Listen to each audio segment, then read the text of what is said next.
name's Vika. The name of our app is FridgeDash. The coding language we used to create the app was Blocks and Thunkable. The purpose of our app is to provide recipes for people with dietary and cooking limitations. Our app is easy to use and it's intended for anyone who can cook.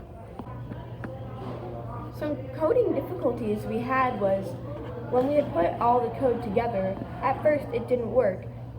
Say when we had our individual hard and our hard Wheaton, it would navigate to both screens.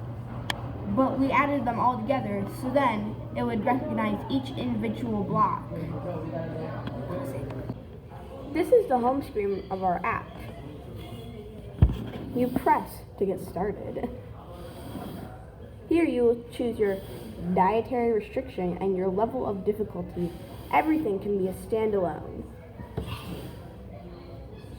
Like dairy-free, it brings you to, what is this? Bread.